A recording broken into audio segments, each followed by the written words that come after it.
Oli sur Sud Radio. Christelle, vous vous demandez, vous dites ça veut dire quoi, Hapoel Tel Aviv? C'est le nom du club. Hapoel, qui va rencontrer Lyon ce soir. Bon, on espère que les Lyonnais vont avoir un petit peu plus de chance que les Marseillais, les Auxerrois hier soir. Bon, on pourrait peut-être poser la question à, je sais pas, un mentaliste, savoir, je sais pas du tout.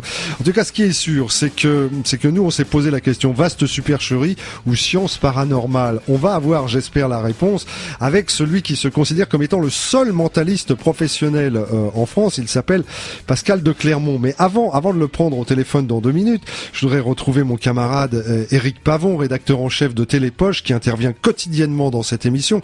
Et chaque mercredi, il vient me dire, ce soir, on va regarder Le Mentaliste. Et chaque jeudi, il me dit, il y a eu plein de millions de personnes qui ont regardé cette série, qui a un succès absolument énorme le mercredi soir, donc sur TF1. Éric, bonjour. Oui, bonjour Philippe. Et oui, toujours. Est-ce que je me trompe? Bah oui, toujours plus de 9 millions de téléspectateurs chaque mercredi. Alors ça aussi entre 9 millions 5, 9 millions 7, 9 millions 3. Enfin, c'est le carton de la rentrée. Hein. C'était le carton de cette année du premier semestre et ça continue. C'est vraiment la valeur la plus sûre de la télé en ce moment côté audience. D'accord. Mais vous, est-ce que vous, individuellement, indépendamment de votre rôle de rédacteur en chef de Télépoche, est-ce que vous êtes fan de cette série? Est-ce que vous la suivez? On va pas dire que je suis fan, mais oui, je la regarde franchement avec plaisir parce que je trouve que J'allais vous demander quel regard que vous portez un petit peu là-dessus. C'est curieux, c'est pas une série que je suis énormément. Je jette un œil de temps en temps, mais j'ai un peu de mal à accrocher. Je n'arrive pas à comprendre pourquoi. Je sais pas pourquoi. Non, mais je crois que ça fonctionne surtout grâce à la personnalité du comédien Simon Baker et de son duo avec Robin Tunney. Après, les histoires, l'avantage c'est que les histoires sont pas trop compliquées. Elles se finissent toutes dans chaque épisode, donc il n'y a pas de rebondissement, c'est pas à suivre. Et voilà, et ça se laisse regarder. C'est un peu du Colombo moderne, quoi. Voilà, c'est ça. Alors, on peut peut-être pour ceux, puisqu'il y a quand même 8 ou 9 millions de personnes qui regardent de façon hebdomadaire. Vous regardez, vous, Christelle, Le Mentaliste? Non, pas du tout. Voilà, non, c'est vrai que je me suis pas trop intéressée à cette série. Bon, alors, vous voyez, moi, c'est pareil, je sais pas pourquoi, mais enfin bon, c'est pour ça que vous êtes là aussi, Eric, parce que vous y intéressez vraiment. Alors, sans nous faire un résumé des épisodes, il fait quoi Le Mentaliste dans cette série pour ceux qui, comme nous, ne la suivraient pas vraiment? En fait, c'est un ancien escroc qui aide la police. En fait, il y a 2 histoires parallèles. Il aide la police dans différentes enquêtes, dans chaque enquête, chaque semaine. Et parallèlement à ça, il recherche l'assassin de sa femme. C'est pour ça qu'il aide la police, parce qu'il espère... Un peu comme Le Fugitif, alors. Voilà, c'est un peu ça. Il espère trouver John le Rouge, qui est l'assassin de sa famille. Donc en fait, il y a un petit peu 2 histoires en parallèle, mais on revient pas toutes les semaines sur l'histoire de John le Rouge, etc. Ça vient à certains épisodes. Donc voilà, mais en tout cas, c'est en fil rouge, c'est le cas de le dire. Alors, est-ce que vous pensez, indépendamment de cette série, que dans la vie, la vraie, celle que nous vivons au quotidien, les mentalistes existent vraiment? Je crois qu'il y en a quelques centaines dans le monde, enfin très peu, 200 je crois, et qu'en France, effectivement, Pascal de Clermont est considéré comme le seul mentaliste français. Voilà. Bon, on va le passer un petit peu au gris, si vous êtes d'accord, cher Eric. Vous restez avec moi évidemment, et Pascal de Clermont, normalement nous l'avons ce matin au téléphone. Bonjour Pascal de Clermont. Bonjour Philippe, bonjour Eric, bonjour à tous les auditeurs. Oui. Vous êtes en forme, ça va, vous allez bien? Heureusement que je vais bien, ça serait dommage d'aller mal. Bon, alors les affaires doivent être florissantes depuis là.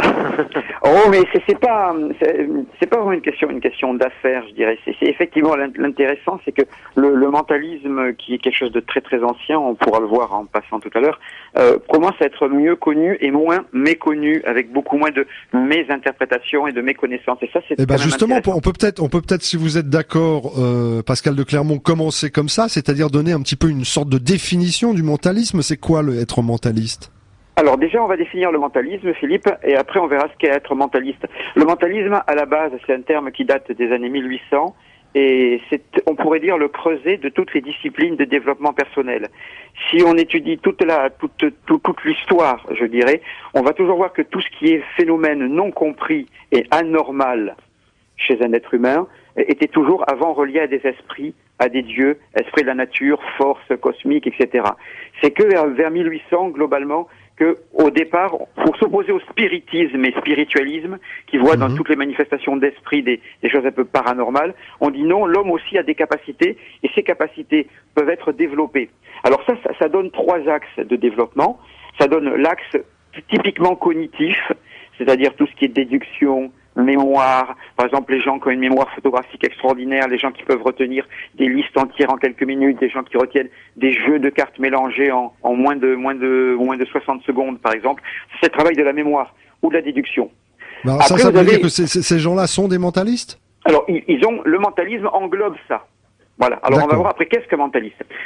Ensuite, il y a l'aspect hypersensoriel, c'est-à-dire le développement des capacités sensorielles, mais dans des proportions bien plus grandes qu'une personne non entraînée. Ça peut être l'ouïe, la vision, le toucher. Par exemple, Simon Baker, dans la série, utilise ces deux axes principaux, la déduction, à partir d'éléments qu'il peut observer, de finesse de perception dans le ton de la voix, dans des micro-mouvements du regard, des changements de couleur au niveau de la peau, qu'on utilise, nous, par exemple. Mais alors justement, ce que j'ai cru constater, parce que j'ai quand même jeté un œil sur la série, même si je ne la suis pas de façon assidue, c'est que, par exemple, il a l'air d'être absolument certain qu'une personne ment ou triche, par exemple, mais en revanche, l'inverse n'est pas vrai. Oui, tout à fait, parce que dans ce cas-là, on détecte l'incohérence. C'est-à-dire la manière dont une personne envoie plusieurs messages simultanés, parce qu'il est très difficile pour une personne de mentir avec son esprit, de mentir avec son inconscient, de mentir avec ses macro-mouvements, donc les positions, et de mentir avec les micro-mouvements. Donc quand on détecte une incohérence chez quelqu'un, et c'est ce que détecte un détecteur de mensonges d'ailleurs, des incohérences. À partir de là, on voit qu'il y a tentative de cacher des choses. Par contre, on peut jamais être sûr de l'inverse d'une personne très entraînée. C'est pour ça que les détecteurs de mensonges ne sont pas valables juridiquement, judiciairement plutôt, parce que ils sont non fiables. Et le troisième axe, parce qu'il y a un troisième axe dans le mentalisme, c'est ça qui est intéressant, c'est tout le développement des capacités dites extrasensorielles. Donc, voilà, c'est un peu la question que j'allais vous poser. En fait, on a là encore 3 minutes pour y répondre. C'est où s'arrête la psychologie et où commence la perception que vous qualifiez d'extrasensorielle? Alors, la perception extrasensorielle, c'est quand justement s'arrête la psychologie, la déduction et les sens communément acquis. Quand vous savez à l'avance que quelqu'un va vous appeler, mais que c'était imprévisible par la logique, vous avez vous-même fait preuve d'une sorte d'anticipation. Dans les sports de haut niveau, sport de combat ou foot ou quoi que ce soit, on voit très souvent, par exemple en sport de combat, que le coup est bloqué, la personne part en esquive ou en position de blocage bien avant que le coup parte. Parce qu'il y a un ressenti, une anticipation. On appelle ça ressentir le saki, l'intention. Ça, c'est un phénomène que tout le monde expérimente quotidiennement. Par contre, l'étudier effectivement, en laboratoire, c'est bêtement plus difficile. On dira que ces phénomènes d'anticipation ou de métacommunication, communication entre guillemets par la pensée, ressenti d'intention, ces phénomènes étudiables mais fluctuants. Donc le mentalisme couvre les trois axes simultanés. Et pratiquer le mentalisme, ça peut être, tout le monde peut développer ses capacités latentes, qu'elles soient cognitives. J'allais vous le demander, est-ce qu'on est mentaliste, on devient mentaliste, on travaille pour devenir mentaliste, ou on n'a aucune chance de devenir mentaliste? Comment ça se passe? Alors, c'est pareil pour exactement toutes les disciplines. Tout le monde peut faire de la peinture, tout le monde peut s'éclater à peindre, tout le monde peut s'éclater à faire de la musique, mais tout le monde n'est pas Monet, donc je vous recommande l'exposition au Grand Palais si vous passez par Paris, qui est absolument extraordinaire. Je referme la parenthèse. Voilà, tout le monde ne sera pas un peintre reconnu extraordinaire, tout le monde ne sera pas un écrivain extraordinaire, mais tout le monde peut écrire des poèmes. Donc tout le monde peut pratiquer le mentalisme, ne serait-ce que pour développer ses capacités, puisqu'on pourrait résumer le mentalisme en un travail de développement personnel pour amener la personne, justement, à devenir la meilleure version possible d'elle-même dans le cadre de sa spécificité et de ses objectifs aussi. Donc tout le monde peut faire du mentalisme, mais devenir mentaliste professionnel, ça demande quand même à la fois un inné, je pense, et à la fois un acquis énorme.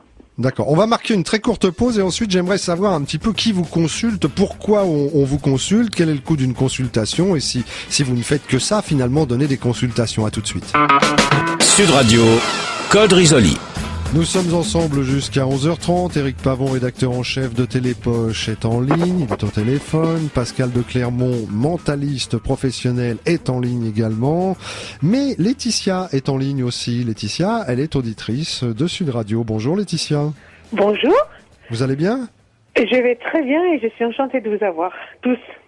Eh ben, c'est gentil comme tout, Laetitia. Nous, on est ravis de savoir que vous nous suivez le matin dans notre émission sur Sud Radio. Vous aviez des questions à poser à Pascal de Clermont ou à Éric Pavon, ou dites-nous. Oui, alors j'aurais voulu poser comme question à Pascal. de savoir exactement si le mentaliste peut calmer la colère des animaux et des humains. Et s'il est capable... Pourquoi vous posez cette question? Pourquoi calmer la colère des animaux et des humains? Parce que je pense que le mentaliste peut percer dans comment dirais-je, peut avoir de l'hypnose, peut faire de l'hypnose. Ah d'accord. Et donc par le fait de l'hypnose, et je voudrais savoir aussi s'il est manipulateur et si il est capable d'avoir, par exemple, de la façon dont je parle, s'il peut voir quelque chose sur moi, percevoir quelque chose. Ah d'accord. Alors est-ce que je sais pas si on mélange pas un petit peu tout, mais on lui pose la question. Il vous a entendu d'ailleurs, Pascal. Bonjour Laetitia. Bonjour, ça fait beaucoup. Alors déjà, on essaye déjà. Alors on a deux questions, je dirais. La question d'abord sur les animaux et les hommes, et la question sur vous-même. Alors première réponse. Voilà, première réponse pour aller rapidement. On n'essaye jamais justement de cataloguer les gens en quelques secondes. Ça c'est une des premières choses qu'on apprend, c'est que tous les bouquins, tout ce qui nous disent découvrez les secrets de vos interlocuteurs en quelques secondes par les gestes, ça c'est des choses totalement fausses, qui n'existent pas. Et dans les formations justement qu'on fait au mentalisme, puisque je forme des thérapeutes, des médecins, des avocats, enfin plein de gens assez techniques, dans une formation certifiante à Paris, dans le domaine, on voit bien qu'on apprend d'abord à calibrer une personne, c'est-à-dire on doit évaluer, parce que chaque geste, chaque intonation, ça a un sens dans un contexte donné, le contexte amical, le contexte affectif, le contexte professionnel, mais ce sens dépend vraiment de chaque personne. On apprend donc dans une première phase à comprendre la personne, par exemple en regardant ses mouvements oculaires, la manière dont elle se positionne, parce que la voix est loin de suffire, surtout une voix à la radio. On regarde tout ça et ensuite, dans un deuxième temps, on va apprendre un petit peu, voir le mode d'emploi de la personne, mais ça peut se faire en 5-10 minutes. Et ensuite, on va commencer à interpréter un petit peu ses gestes en prenant en compte ce qu'on a appris d'elle. Par exemple, on s'est rendu compte que lorsqu'elle avait telle émotion, elle se comportait comme ça, mais de manière très très fine. Lorsqu'elle pense, elle va dans sa mémoire, elle a tendance à se positionner comme ça. Lorsqu'elle va dans la construction mentale, elle se positionne comme ça, ce qui permettra par exemple de savoir si quand une personne vous dit quelque chose, vous savez si elle fait appel à sa mémoire ou à sa construction. On sait donc si c'est du vrai ou si c'est du faux. Donc c'est pas je dirais en quelques secondes. Donc surtout je dis aux gens, ne pensez pas qu'on peut cataloguer en une fraction de seconde, ce serait une aberration et puis ça serait pas rendre justice à la diversité humaine qui est énorme. La deuxième chose qui est l'hypnose, il faut en essayant juste en essayant de faire un tout petit peu plus court parce que j'ai une petite rafale de questions à vous poser derrière. Et j'aimerais qu'on ait le temps d'y répondre. Ok, alors l'hypnose humaine et l'hypnose animale, c'est deux choses qui n'ont absolument rien à voir. L'hypnose animale, c'est plutôt de la fixation, c'est des positionnements que prend l'animal automatiquement. Il n'y a pas vraiment d'hypnose, alors que l'hypnose humaine est un phénomène médicalement reconnu, maintenant étudié. Donc oui, je dirais des deux côtés, on peut travailler à calmer effectivement une personne en face, comme on peut travailler à calmer un animal, mais c'est pas du tout les mêmes méthodes. D'accord. Laetitia, on vient de me dire que vous étiez dans le Lot-et-Garonne, c'est ça? Oui, tout à fait, Philippe. Dans quelle ville vous êtes? Je suis à SOS. SOS. Bon, voilà, on vous lance un petit SOS. Continuez à nous suivre le matin, on vous fait des grosses bises, Laetitia. Moi aussi, je vous fais des gros bisous et continuez comme ça, super radio et super émission. Merci, au revoir. Merci, au revoir Laetitia. Charmante Laetitia. Alors, je vous dis, pour conclure, si vous êtes d'accord, Pascal de Clermont, je voudrais quelques petites questions comme ça au débeauté. Je voudrais savoir en 2 mots qui vous consulte et pourquoi. Alors, je suis consulté globalement, jusqu'à présent beaucoup par des politiques, des artistes, des chefs d'entreprise, des sportifs de haut niveau, et tout un ensemble aussi de plus en plus, et c'est ça que je trouve très agréable, de personnes qui veulent développer leurs capacités. Et justement, l'ouverture de la série a amené beaucoup de gens à prendre connaissance de ces possibilités, et donc on a fait une formation certifiante qui était la première au monde, qui a débuté à Paris, et qui se redéroule encore en octobre, en janvier, pour donner ça donner accès à tout le monde à ce genre de choses. D'accord. J'ai d'ailleurs aussi, dans ce sens aussi, j'ai aussi d'ailleurs fait un bouquin qui sort juste là, qui suit celui de 2003, qui essaye de donner au moins aux gens, qui s'appelle Mentaliste, qui essaye de donner aux gens toutes les clés pour commencer à faire des premiers pas. D'accord, il sort aux éditions du moment, 252 pages, 19,95 €. Vous voyez, moi je suis mentaliste aussi. Ce qui est plus que raisonnable pour que tout le monde puisse essayer d'avoir quelques clés déjà de départ. Ok. Combien il coûte aux personnes qui veulent les suivre? Alors voilà, c'est justement la question qu'on allait poser. Alors le prix des formations, c'est le même prix, je dirais globalement, pour une formation en PNL, une certification en hypnose, une certification en à peu près tout. C'est des choses, par exemple dans mon cas, qui vont se dérouler sur 6 mois, avec 3 jours par mois. de travail et les tarifs qui sont pris en charge par les entreprises sont de 1900 ou de 1800 euros pour une formation de 6 mois, ce qui est le tarif, je dirais, de toutes les formations. Voilà. D'accord. Alors vous êtes en définitive combien de mentalistes en France maintenant? Officiellement, en tant que mentaliste, pratiquant du mentalisme de développement personnel, je dirais certifié et référencé dans les organismes de mentalistes internationaux, je suis le seul, professionnel. Bon, très bien. Et dans le monde alors? Vous n'êtes quand même pas seul au monde? Non, heureusement que non, sinon je m'embêterais. Ouais. Bon, heureusement, on a plein de copains au travers du monde. On est à peu près, on va dire, une centaine de certifiés référencés pour en gros 200 avec les sympathisants et on se réunit tous les ans, en général aux États-Unis. Un dernier point, là, vous avez été consultant sur des films ou pour la rédaction de livres ou... Alors, je suis consultant parfois sur certaines émissions, je suis consultant pour différentes petites choses, mais je dirais ça s'accélère parce que le mentalisme est maintenant sous les feux. Et les gens découvrent ça, donc il y a beaucoup de demandes, effectivement, maintenant de plus en plus. Ok. Officieusement, la police fait appel à vous. Je dis bien officieusement. Alors, on va couper ça à la question en 3. À nous, les mentalistes, aux États-Unis, actuellement, il y a plusieurs États où la police fait appel officiellement à des mentalistes. Ah, officiellement, alors, d'accord. Officiellement, il y a 2 ou 3 États. Il y a la Californie, entre autres, et puis je ne sais plus lequel, d'ailleurs. Ensuite, il y a eu des études très, très, très sérieuses qui ont été faites sur 30 ans par un professeur qui s'appelait Marcello Truzzi sur l'impact des mentalistes et des voyants dans les enquêtes. Et il apparaît que, pour des raisons tout à fait d'une logique absolue, la police fait appel aux mentalistes et même aussi aux voyants pour des raisons déjà logiques. Et je vais vous les dire rapidement. La première, c'est que lorsqu'ils patinent un petit peu, ce qui arrive hélas, ils veulent prouver à la famille qu'ils ont vraiment suivi toutes les pistes. Donc ils ne peuvent pas négliger la piste de la voyance. Voilà. La deuxième piste, c'est que très souvent, lorsque ça se passe dans des villages ou dans des petits endroits, les voyants sont au courant à peu près de tout. Mmh. Et la troisième? Et pour aller plus vite, la troisième piste, c'est qu'un suspect, lorsqu'il est face à quelqu'un qui pense à des capacités, il est déjà beaucoup plus prudent et il est à la fois beaucoup plus imprudent parce qu'il veut limiter un maximum de mensonges et donc la plupart du temps, il se recoupe. Et du coup, son mensonge va s'effilocher comme un pull quand on a un petit bout, on tire. Ça, c'est vraiment le fruit d'une étude qui a été faite sur 30 ans, je vous dis, par Marcello Truzzi, qui a été publiée dans un livre qui s'appelle The Blue Sense, qui est sur les psychic détectives. Et j'ai un de mes amis assez proches, Riley, qui était un ancien policier du département d'État de New York, département de police de New York, et qui consulte maintenant en tant que psychic détective. Très bien, Pascal de Clermont, merci. Je vous souhaite une bonne journée. Peut-être que vous jeterez un œil sur la série de TF1 qui est diffusée ce soir, comme va nous le rappeler sans aucun doute Éric Pavon, avec qui je vais conclure ce Oui, je voulais juste moi poser une ce question. code Et on résolu. reste dans la télé, puis il y a une autre série, mais qui est sur M6, qui s'appelle Lie to Me, qui est sortie l'année dernière, dont la saison 2 va bientôt arriver, et qui, en fait, c'est l'étude des micro-expressions. Est-ce que ça, c'est du mentalisme ou c'est une autre technique?